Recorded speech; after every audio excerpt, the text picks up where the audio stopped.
Good morning. This morning, as I was scrolling through Facebook, one of my friends had posted something about mental health, and it made me think of some things that I have experienced in my life and made me want to share also.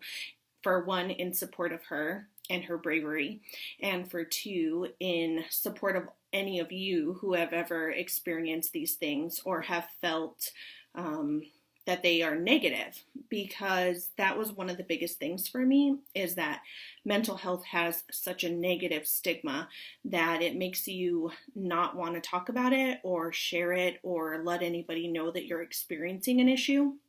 And yesterday we also did talk a little bit about this in our branch meeting. um, I think that it is probably one of the most normal things that there are. I don't think that anyone should ever feel shameful for experiencing depression or sadness or any other mental issue. For me, it was anxiety.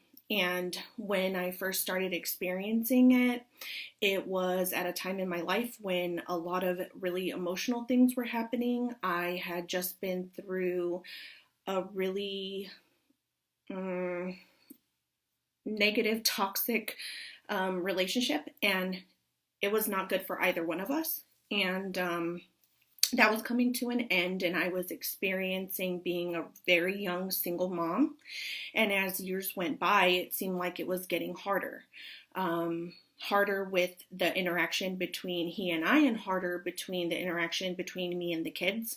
And there were so many things that brought up anxiety for me. And it got to the point where, in all honesty, I really didn't even like myself very much.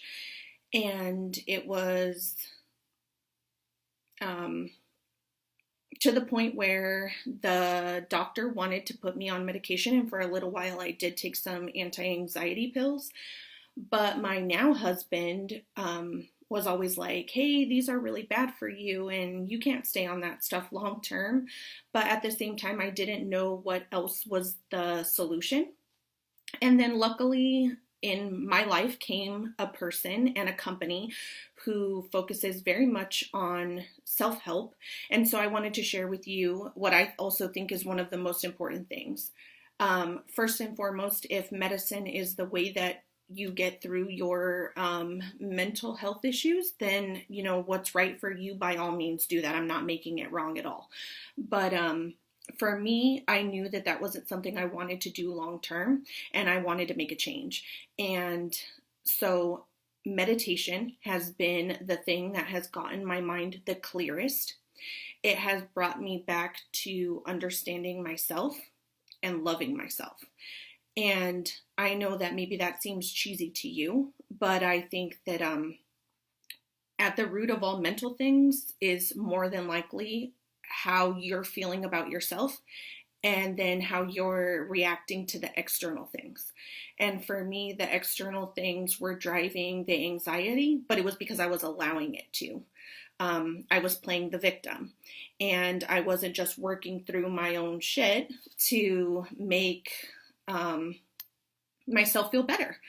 And the meditation helped me to clear my mind and get my thoughts together and really propel my life forward in the most positive, healthy way possible. And the other thing is that moving my body, exercising every day. And before, I was very resistant to going to the gym. I was worried about what people would think of me because I didn't know how to use the equipment, or the fact that I carried a little bit of extra weight and I felt like people were going to judge me. But again, that was external and it wasn't the reality of the matter, and I needed to do what was best for me. So every morning I have a morning routine that has made it to where I no longer require medication. It's very rare that I feel triggered with anxiety or triggered by anything external, because I can control my environment and control my feelings myself. I meditate every single morning for a minimum of 15 minutes. And even if that for you is just sitting and being quiet and having quiet time, then that's perfectly fine too. I do different ones. I do a Bob Proctor abundance meditation. I like the Deepak Chopra 21-day abundance meditation. Also, Headspace is a great app to get started with on your phone. it's a really simple one, and it's the way that it got me started to be able to sit there long enough to get through to the other ones. Um, and then after that, I write gratitudes every day. I write down 5 things that are in my life already that I'm grateful for. And then I write down 5 things that I want to bring to reality, that I write them as if I already have them and I'm grateful for them, which also you can do that any way you want. But gratitude is a great way to start your day in a positive way and to just make you see the things in your life that you appreciate and are happy for. And there's no better feeling than that. And then after that, before COVID, I would go to the gym and I would spend a minimum of 30 minutes there. And there's no right or wrong thing in the gym. It's mainly just to move my body and to get me in a state of higher vibration and higher energy. And so I just hope that going forward, if you ever have any struggles or anything, that some of this might have helped you. And a big shout out to my friend for being vulnerable. I admire you. I think that your heart is beautiful, and you will know who you are if you see this video. And for any of you, if you have any questions about the things I said, let me know. And also thank you to my brokerage and to my broker who brought me this awareness. Have a great day, guys.